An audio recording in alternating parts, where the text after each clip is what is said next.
Unique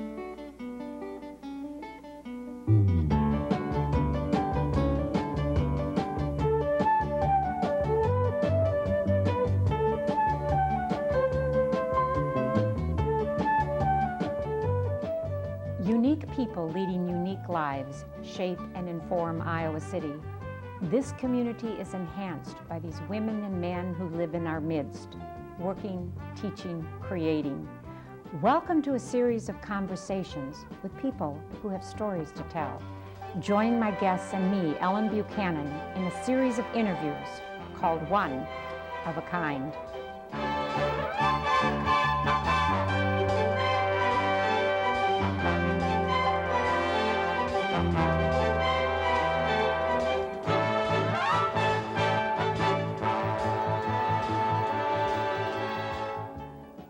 Reverend Robert Holzhammer, fondly known as Father Bob, is a well-known Iowa Citian. His story is a many-faceted one: professional work as a minister, community service, Boy Scouts of America, sports announcing, and family life. In 1961, Father Bob, with his family, moved to Iowa City to become the rector at Trinity Episcopal Church. His career at Trinity spanned 3 decades. Now, Bob's other career as sports announcer for Hawkeye football and basketball games began over 20 years ago. The sound of his voice has become a tradition at the University of Iowa Games. His imprint is on many community organizations. Bob currently sits on the executive board of the Hawkeye Area Council of Boy Scouts. He's on the board of directors of Goodwill Industries, board of Home Life Health Services, and he's a docent at the Hoover Presidential Library Museum. Bob tackles his vocation, avocations, and life with enthusiasm and much energy. He and his wife Meredith raised 2 children in Iowa City, David and Tina. Welcome, Bob. I appreciate you coming today. Thank you, Ellen. I know your story begins in November 1922, where you were born, and you grew up along the Mississippi River in a small town of Bellevue.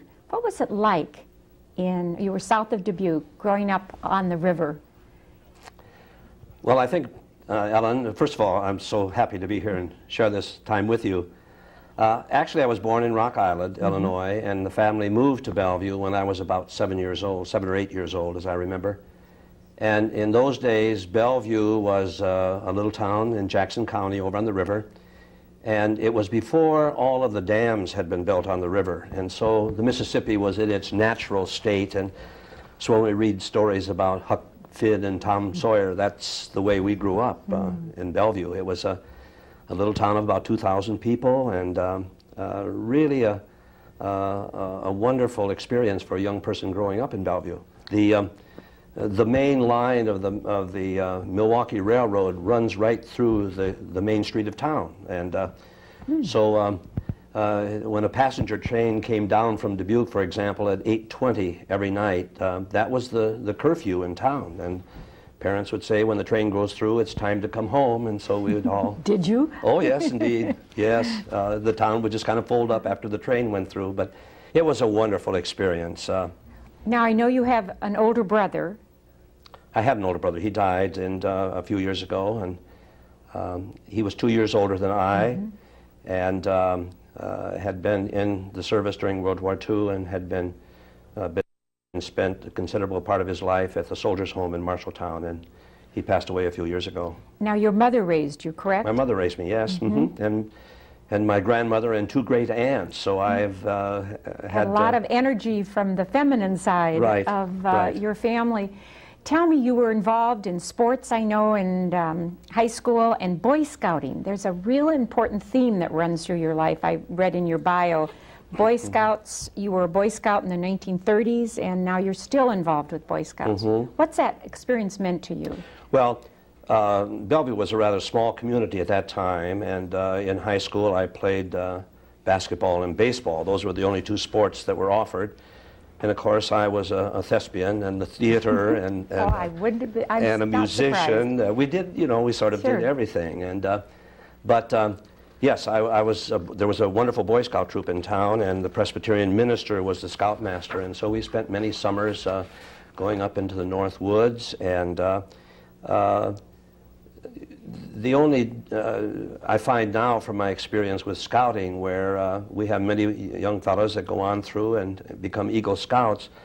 For us, that was very, very difficult because there weren't enough merit badge counselors so that we could get the number of badges that were necessary to be promoted in scouting. So, but yes, I was a member of Scout 142 in Bellevue for those years that we were there. I know you played pitcher, didn't you, at baseball, correct? No, I was an outfielder. Oh, you were an outfielder. Oh, yes. Oh, why did I think you were a pitcher? No, I was an outfielder. Oh, okay. I played center field. Center field. Mm-hmm. Okay. Teaching your grandchildren anything about baseball? Yes, indeed. You yes, are. Indeed. Tell me, what did you do after graduation? In Bellevue? Yes, after graduation. Yes, I grew up and graduated from Bellevue High School, and after I graduated from high school, it was right at the end of the Depression, and just before World War II, but I took a job at the creamery, and I became a milkman and the assistant butter maker at the Bellevue Creamery, and so we delivered milk. Wonderful institution, because it was we were also the UPS in town, and when we would deliver the milk every day, and maybe Mrs. Smith would have a package out there and say, would you drop this off for Mrs. Jones when you go by, or be a note in the milk bottle, I'm cleaning house today, would you move the piano? And so we did all kinds. It was wonderful. And of course, being a very small community, we knew most all of the people, and so it was a wonderful experience. And then you were, the war broke out, and you were you drafted, or did you Yes, I was, because I was called the first time in 1942, but because I was involved in an essential industry, they called it. The milk delivery. The milk business and the butter making, and unbeknown to me, I was deferred. I received a 4A deferment, and that did not make me very happy because all of my friends had gone into service, and so I told my boss that when my deferment was up, I was going to go into the service, and so I went in 1943 and took the necessary exams and so on, and they indicated that I had qualified for the Air Force, and so I went into the Air Force. Okay. Now, I found this really interesting. After your tour of duty in World War II, you enrolled at the University of Iowa in the business school. Yes. Did you know at that time where you were heading for your occupation? I had kind of inklings of it. When I graduated from high school, there was a family, and growing up in a single parent family. There was a family in Bellevue that, and I was very, very active in the Presbyterian church in those days. There was no Episcopal church in Bellevue, so I was our family grew up in the Presbyterian church. But a family indicated that, and at that time I had some thoughts about the ministry, and a family indicated that if I was interested in pursuing that vocation, that they would provide the necessary income for me to go to the University of Dubuque and through the theological school at Dubuque. However, at that time I said, you know, at the end of the Depression, I thought it was necessary for me to go to work, and so I did that. I took the milk job, I guess, other than being a preacher. But a wonderful experience about that is that, you know, when I reflect back upon that later in life, that people are a little bit different when they come to the back door when you're delivering the milk than they do at the front door when you go calling. And it was a very, very helpful experience for me. So, but then I got out of, you asked about the college. Yes, I got out of service in late 1947. No, excuse me, 1946. I got here in time to begin second semester of 1946.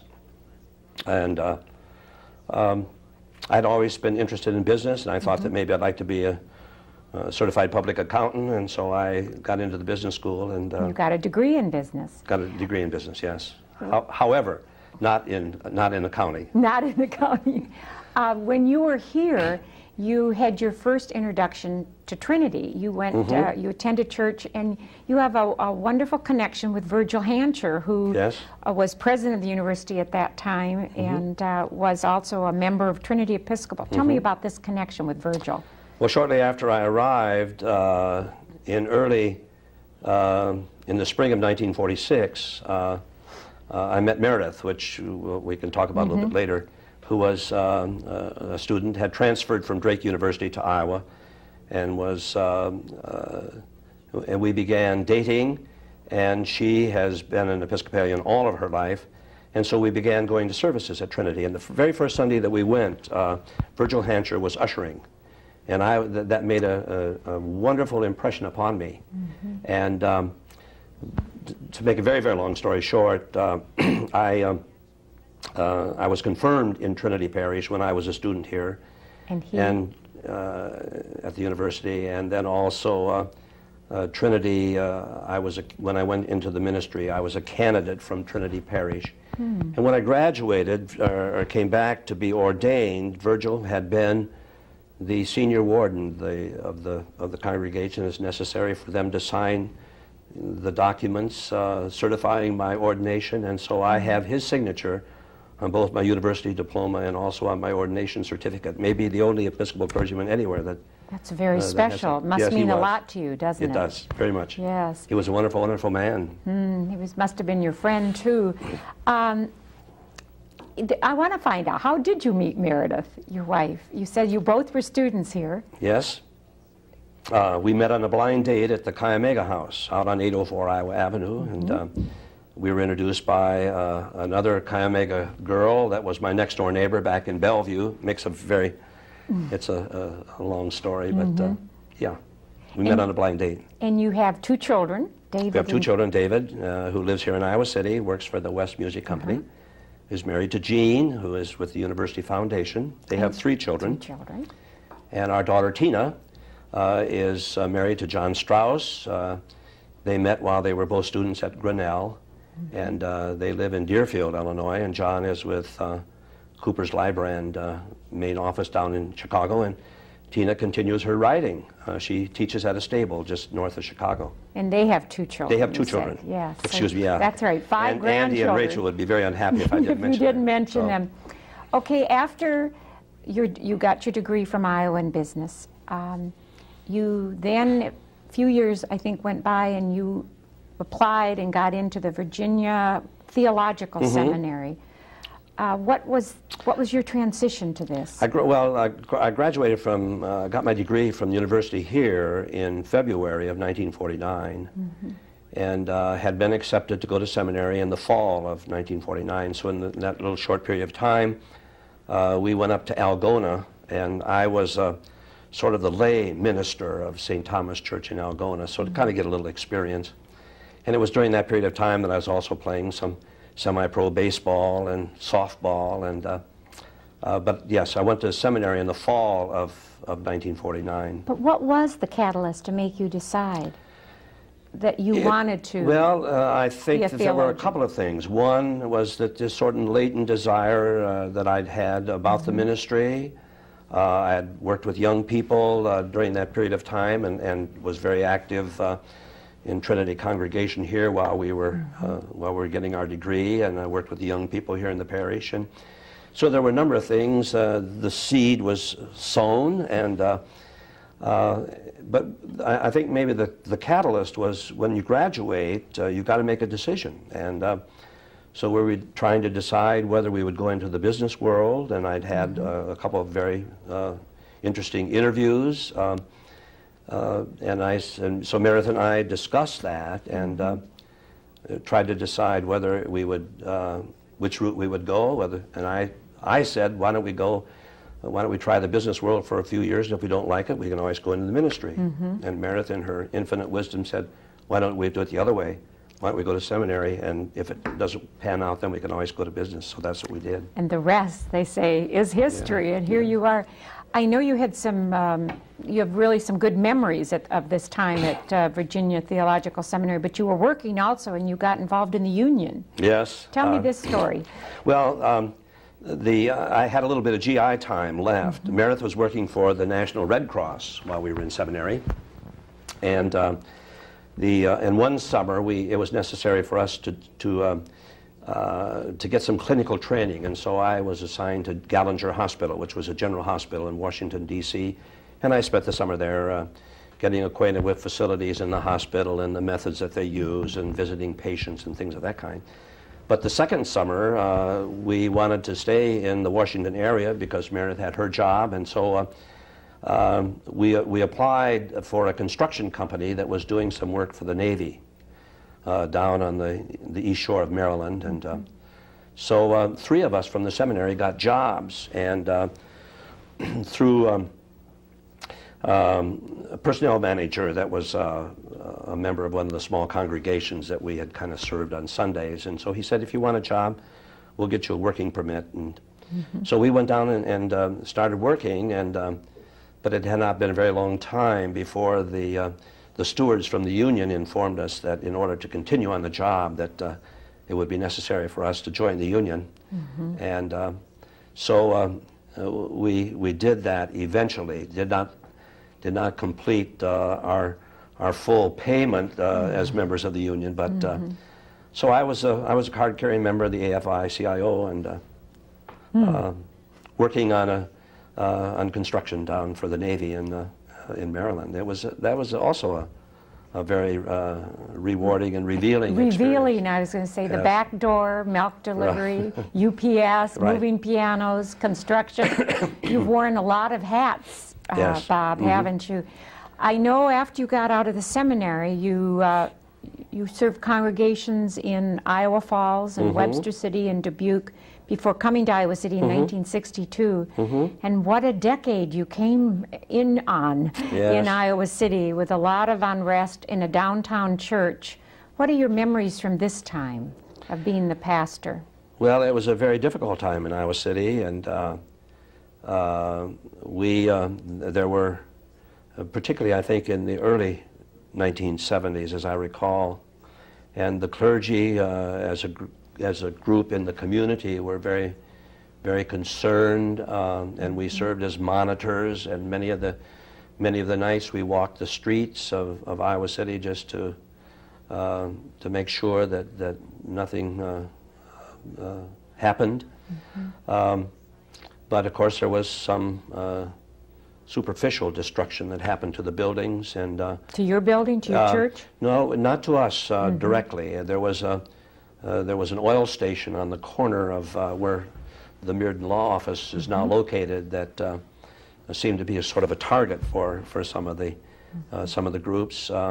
But there were a number of occasions when the members of the congregation would spend the night in the buildings, just sort of as a protection. But no, during that period of time, we were not hit by it.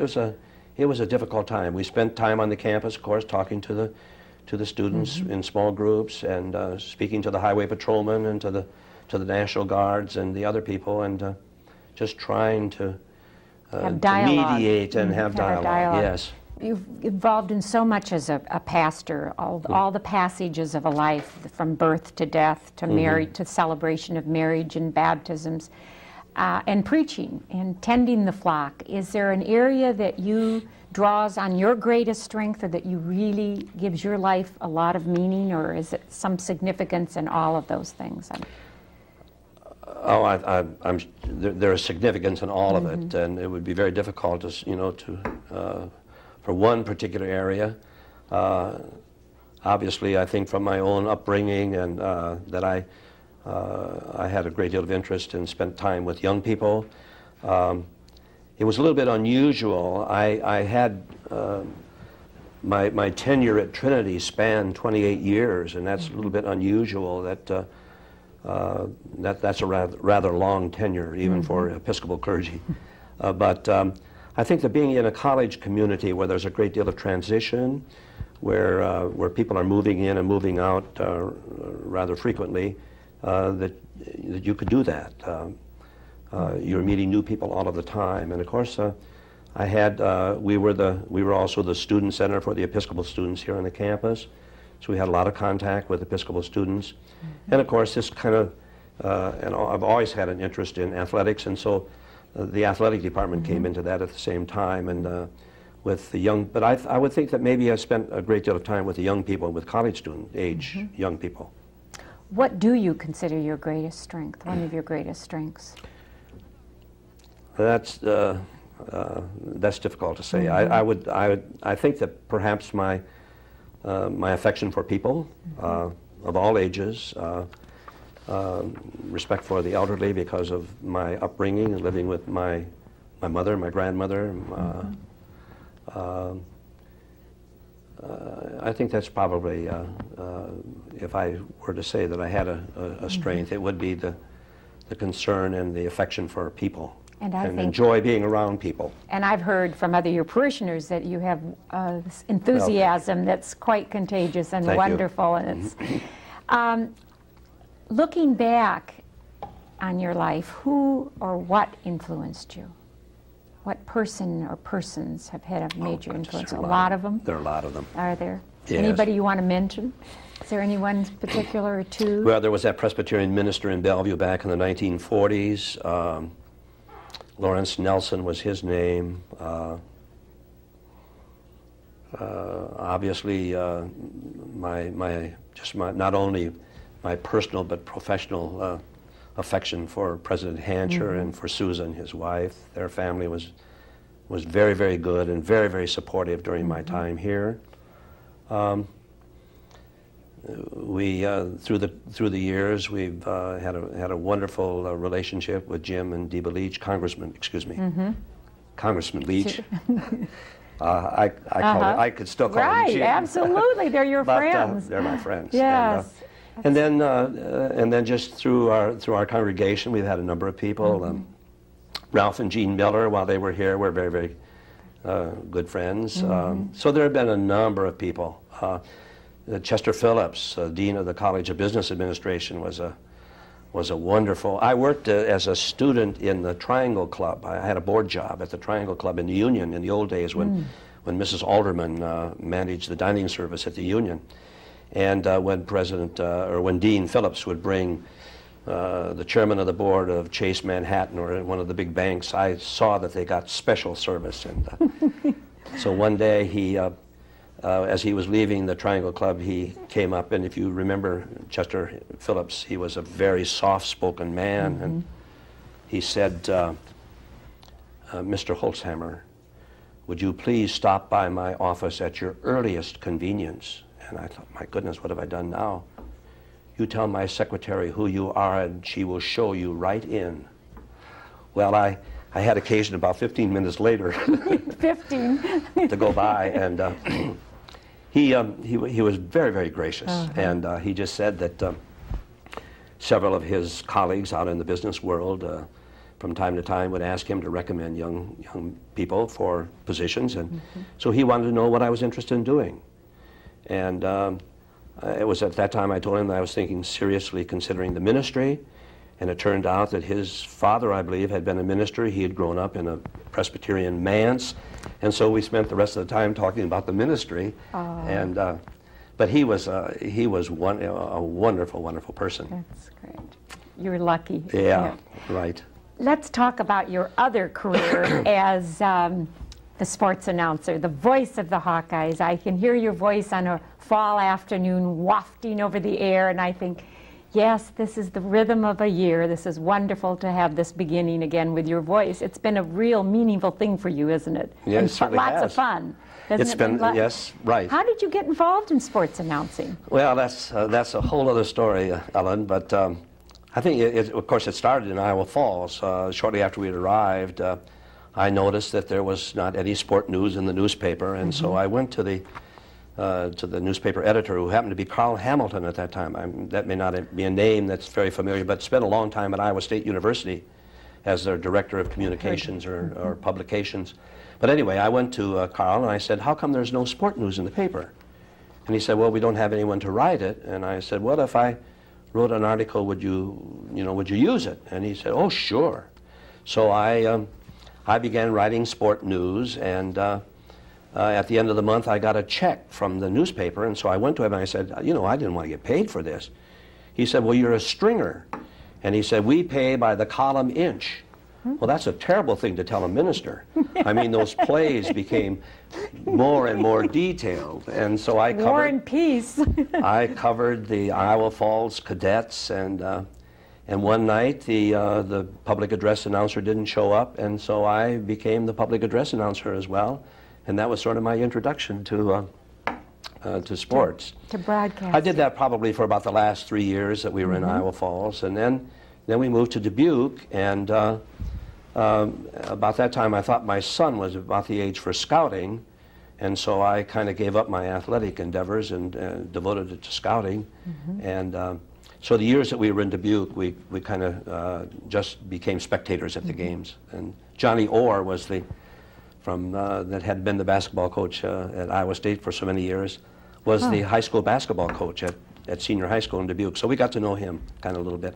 Then we came to Iowa City in 1962. And then there was somebody doing your job. Was it Mr. Yes, Suter? Suter, Bud Suter. He had been a radio broadcaster from one of the stations up in Mason City, and in the spring, really the late spring of 1974, following a basketball game, he suffered a coronary that was not fatal at the moment, but he never did recover from that, and so the remainder of that particular basketball season was done by other people. But we had just received a new football coach at that time. Bobby Cummings had just come as our football coach, and the spring game was coming up, as it is here in a few weeks. And I got a phone call from Mr. Elliott inviting me if I was interested in doing the commentary for the spring football game. And I said, well, I hadn't done that for a number of years, but I'd give it a try. And I think unbeknown to me, it was kind of an audition, because after the game was over, I received a phone call from Mr. Elliott asking me if I would be, my schedule would permit me to do the football games in the fall of 1974. And that's when I assured him that no one in Trinity ever got married or died when the Hawkeyes were playing. And so I began doing football. But in the meantime, Lute Olson had just come as our basketball coach. So when the football season was over, I also began doing basketball, and I've been doing both ever since. Is it just pure pleasure? I know it's a lot of work. It's work, too. Yeah, it is. It's great. It's very rewarding. And the relationship that you have with the coaches, and particularly with the players. And because of my professional background, there have been opportunities when I've been able to serve kind of as a chaplain to some of them, and they've found that I could be helpful. And so we've served in that manner. And now that we're a little bit older and they're a little bit older, we're beginning to officiate at their marriages, and even in one or two cases to baptize their children. So it's a wonderful experience. Yeah. Have you missed many games over the past, let's see, almost 20 years, 21 years? Have you missed many games? I've missed a few. Because of other professional and church responsibilities for a number of years. I had a national church responsibility that and when we'd have our international conferences, they would usually happen in the fall. So I probably have missed maybe a half a dozen football games during that period of time, and I can't remember missing too many basketball games. But gee, and the basketball season now just begins. It begins about the 1st of December and goes on until the middle of March. So it's Well, I read that you're a member of the Monday Morning Quarterback Club, and you're an honorary University of Iowa Letterman. That's a really nice honor. Plus all your other things you're doing, too. I was the president of the Monday Morning Quarterback NAC back in 1965. And that was the year last year for Frank Lauterbur, when we went 0-11, I believe, on the season. And prayer did not help. I don't know how you found time to do so many things with your hats that you've worn on the state and national level with your church committees, and I read that you've been on the Mayor's Youth Employment Board and directors of Oak Knoll and Advisory Board for Mercy and Goodwill. It's been a rich and wonderful life, and it's still unfolding, isn't it, for you? Yes. Right. Yes. Well, I thank you for being my guest on One of a Kind. Fine. Thank you very much, Ellen. My guest on One of a Kind has been Reverend Robert Holzhammer, retired minister of the Trinity Episcopal Church. His story touches many facets of Iowa City, the church, community and civic organizations, and the university with his sports broadcasting. Father Bob is known as a supportive and caring individual, and whatever he does, it's done with energy, boundless enthusiasm, and love. Reverend Robert Holzhammer is one of a kind.